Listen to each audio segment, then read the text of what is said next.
A very good morning to all of you students. Today we are going to continue our chapter 5 of Sanskrit Pandita Ramabai. जैसा कि पहले हमने इस chapter में पढ़ा था, रमाबाई के पिता ने पंडिता रमाबाई की माँ को संस्कृत पढ़ाया। इसके लिए उनको समाज की ताड़ना भी सहनी पड़ी। फिर पंडिता रमाबाई ने अपनी माता से संस्कृत पढ़ी और सीखी। कुछ समय बीतने के पश्चात पंडिता रमाबाई के पिता गरीब हो गए। वो एकदम गरीब हो गए थे। उनका गरीबी से बुरा हाल हो गया। खाना न मिलने की वजह से पंडिता रमाबाई के पिता, माता और बड़ी बहन दुर्भिक्ष से पीड़ित होकर उनकी मृत्यु हो गई। मतलब एक जो कोई बीमारी होगी दुर्भिक्ष, उससे पीड़ित होकर उनके माता पिता और बड़ी बहन की मृत्यु हो गई। किसी तरह पंडिता रमाबाई बच गई, वह अकेली बच गई। उसके पश्चात पंडिता रमाबाई ने अपने बड़े भाई के साथ संपूर्ण भारत का पैदल यात्रा की। संपूर्ण भारत का पैदल भ्रमण किया।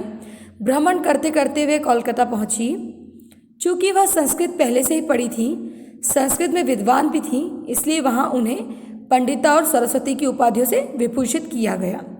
वहाँ पर वह समाज में प्रभावित होकर वेदों और शास्त्रों का भी अध्ययन करने लगी।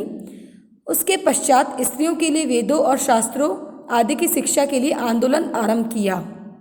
उन्होंने उसके लिए आंदोलन आरंभ किया ताकि सभी स्त्रियों को वेदों और शास्त्रों का ज्ञान हो, इसलिए उन्हें संस्कृत भी पढ़ाया जाए। अब हम अपनी कहानी कंटिन्यू करते हैं आज की। 1880 तमे ख्रीष्टाब्दे स विपिन बिहारी दासेन सह बांकीपुर न्यायालय विवाहम अकरोत्। सार्धैक वर्षात् अनंतर तस्या पति दिवंगत। सन 1880 में उन्होंने विपिन बिहारी दास के साथ बांकीपुर न्यायालय में शादी कर ली।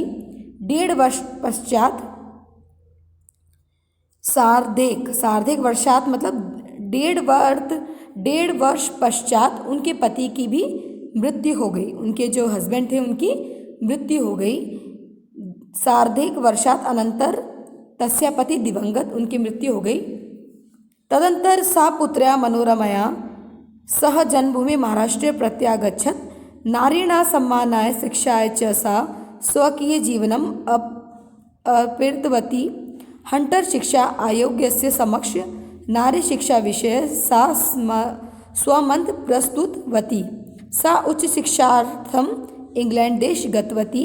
तत्र ईसाई धर्मस्य स्त्री विषय के उत्तम विचारे प्रभाविता जाता। जब उनके पति की डेथ हो गई, इसके बाद वह अपनी पुत्री मनोरमा के साथ अपने जन्म स्थान महाराष्ट्र लौट आई। महाराष्ट्र जन्मभूमि महाराष्ट्र प्रत्यागच्छत्, महाराष्ट्र लौट आई। नारीणा सम्मानाय शिक्षा च सा स्वकीय जीवनम अपीर्तवती। स्त्रियों के सम्मान व शिक्षा के लिए उन्होंने अपना पूरा जीवन अर्पित कर दिया। हंटर शिक्षा अयोग्य से समक्ष नारी शिक्षा विषय स स्वमत प्रस्तुतवती। हंटर शिक्षा आयोग के सामने उन्होंने नारी की शिक्षा के विषय में अपना मत दिया। मत प्रस्तुत किया मतलब अपनी मेंटलिटी बताई कि मुझे ये करना है नारियों की शिक्षा के लिए। सा उच्च शिक्षार्थम इंग्लैंड देश गतवती।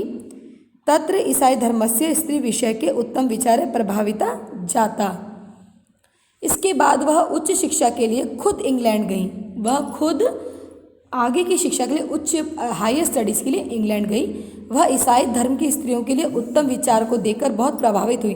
उन्होंने देखा फॉरेन कंट्री में, इंग्लैंड में औरतों को कैसा ट्रीट किया जाता है, वेल एजुकेशन दी जाती है, सब कुछ किया जाता है, तो वह बड़ी प्रभावित हुई इसको देखकर। इंग्लैंड देशात रमाबाई अमेरिका देशम अगच्छत्। इंग्लैंड के बाद इंग्लैंड देश से वह अमेरिका गई।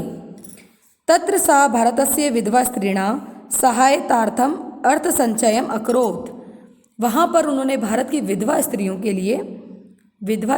लिए धन एकत्रित करना शुरू किया। अर्थ संचय अकरोत् मतलब धन एकत्रित करना शुरू किया।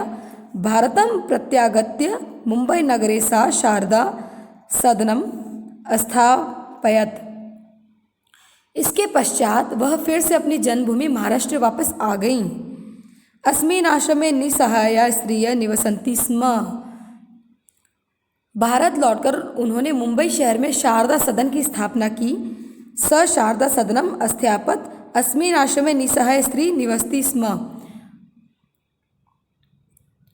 इस आश्रम में लाचार स्त्रियों की सहायता की जाती थी, जो जिनके हस्बैंड नहीं थे या जिनको घर से निकाल दिया गया था, या कोई भी प्रॉब्लम में कोई भी लेडी होती थी तो उनको वहाँ आश्रय दिया जाता था। तत्र स्त्रिय मुद्रण टंकन काष्ठ कला दिनाच्य प्रशिक्षणपि लभन्ते स्म। इस आश्रम में स्त्रियां छपाई, मुद्रण मतलब छपाई, टंकन का अर्थ है टाइप, तथा लकड़ी की कलाकारी आदि का प्रशिक्षण करती थी। उनको वहाँ काम भी सिखाया जाता था। काष्ठ कला दिनाच्य मीन्स लकड़ी का काम, लकड़ी से कुछ चीज़ें बनाने का काम का प्रशिक्षण भी मिलता था उनको। परम इदम सदन पुणे नगरे स्थानांतरित जातम। तत्पश्चात यह आश्रम मुंबई शहर से पुणे शहर में स्थानांतरित हो गया, मतलब उन्होंने जो अपना आश्रम था मुंबई से पुणे शहर में ले लिया। तत् पुणे नगर से समीपे केडगांव स्थाने मुक्ति मिशन नाम संस्थान तथा तया स्थापितम। उसके पश्चात पुणे नगर के पास केडगांव स्थान पर उन्होंने मुक्ति मिशन नामक संस्थान स्थापित किया। यह जानकर आपको खुशी होगी कि यहाँ आज भी बेसहारा स्त्रियों को सम्मान पूर्वक जीवन व्यतीत करती हैं। अत्र अधुना अपि निराश्रिता स्त्रियं सम्मान जीवन यापयन्ति। यहाँ पर आज भी स्त्रियाँ सम्मान से अपना जीवन व्यतीत करती हैं। आज भी यह आश्रम चालू है और यहाँ आज भी उन स्त्रियों को, बेसहारा स्त्रियों को सम्मान दिया जाता है और उनको नई जिंदगी दी जाती है। 1922 तमे ख्रीष्टाब्दे रमाबाई महोदयाया निधनम अभवत। 1922 में जो हमारी रमाबाई थी वो उनका निधन हो गया, मतलब है स्वर्गवासी हो गई। सा देश विदेशानाम अनेकासु भाषासु निपुणा आसीत्। समाज सेवाया अतिरिक्त लेखन क्षेत्रे अपि तस्या महत्वपूर्णम अवदानम अस्ति। स्त्री धर्म नीति हाई कास्ट हिंदू विमेन इति तस्या प्रसिद्ध रचनाद्वयं वर्तते। सन 1922 में रमाबाई महोदया का निधन हो गया।